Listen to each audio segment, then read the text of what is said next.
Joe Rogan texted me. Joe, I loved it. By the way, I'm a Joe Rogan fan.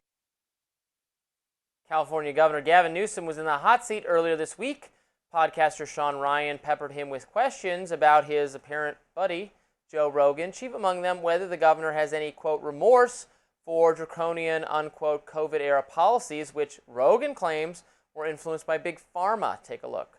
I've signed some of the most progressive laws against Big Pharma in the country, so I have receipts on that. So no one should suggest that it was about doing the bidding of Big Pharma, quite the contrary.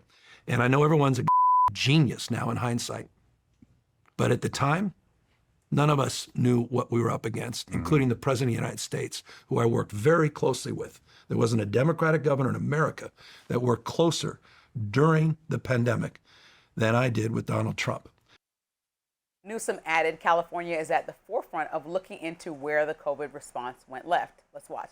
With humility, seriously, humility and grace, I've asked them to have that report done. It's going to be done next month. And it'll be the only state that I know of that is putting out a truly objective review of what went right and what went wrong.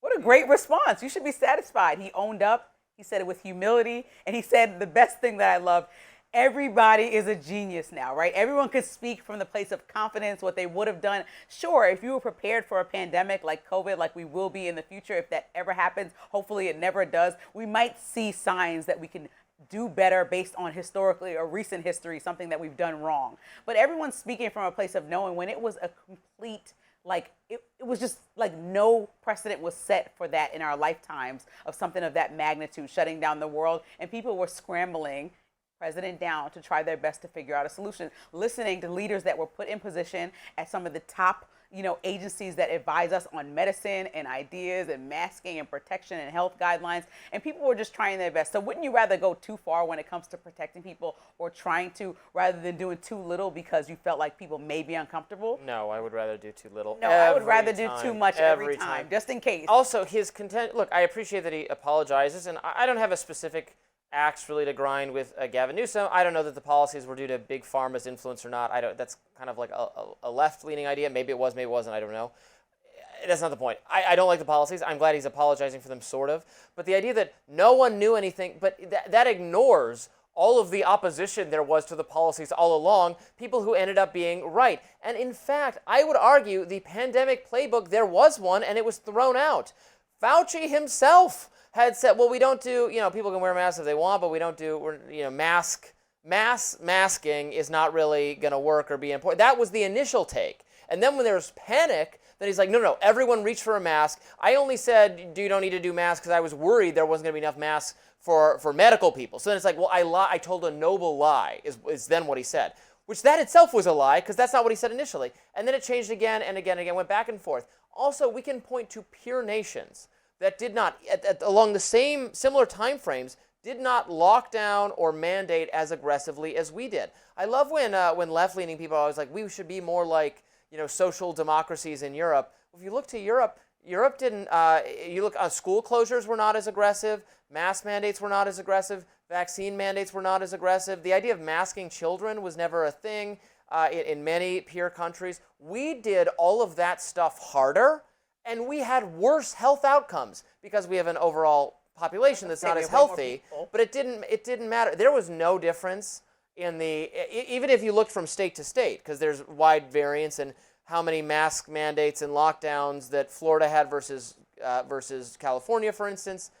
There's very little difference in mortality outcome until you get the introduction of vaccines, and then you do see some difference. But up until then, all of the crazy scheming made no difference. We're forgetting that Trump was also president during parts of COVID, and his advice was not that settling either. Like, unfortunately, his advice was listen to Fauci. Yeah, it was a big mistake.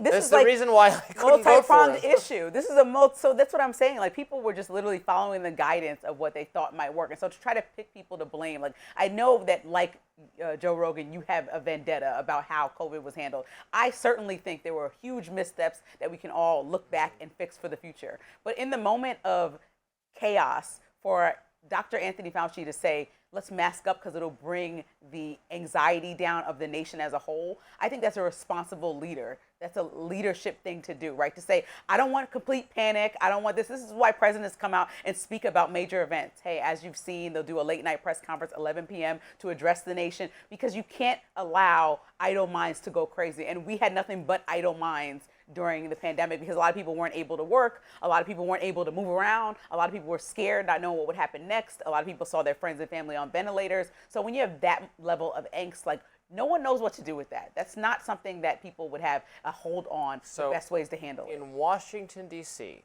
during the pandemic, by order of the city government, which was doing what the CDC told it to do, you had to wear a mask when you walked into a restaurant, while you walked to the table, and then when you sit down at the table, you could remove your mask while eating your meal, but if you were going to go up and go to the bathroom, you had to put it back on, and then to walk out of the building, you had to put it back on. Beautiful.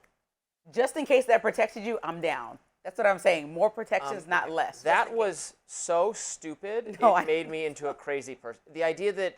You could order Uber Eats or something like that then. Don't go to dinner during a pandemic throughout the world. Like, if it's... You see what I'm saying? There's no... like wearing it for that part versus that part, or you could have a social gathering of 3 people but not 4 people. You give 5 people, but not 6. It was exactly what I hate, which is arbitrary rules that actually don't make any sense. It's similar to all the TSA stuff I complain about. These are clearly rules designed to make highly emotionally fragile,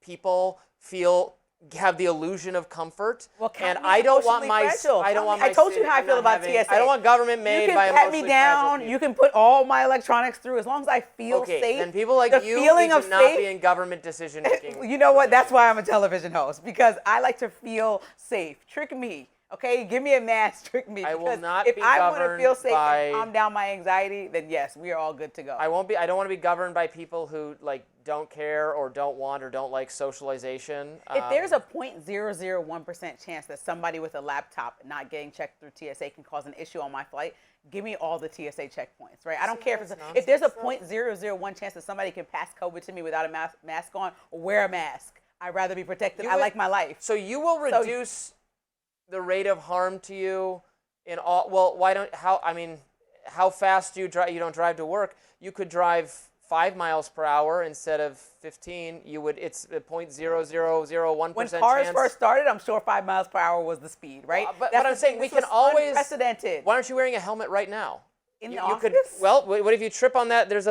They can't see it on the camera, but there's a very trippable rope here. What my point is, you can always, at cost to your convenience and comfort, reduce the likelihood of harm to yourself to a degree that is insane, right? We don't walk around all in helmets all the time. Right, We're not like wearing a bulletproof vest. Yeah, that's what it sounds like. No, I just said I'd rather, if something that we don't have that much information on, if it's something unprecedented and dramatic, give me the best protections available until we find out more information. Then we can scale back. The best protections. Then we can scale back. Yeah, force it on everyone. We can scale back after that, after we figure out and get a hold on things, which we absolutely did not have during Trump's term or during Biden's term.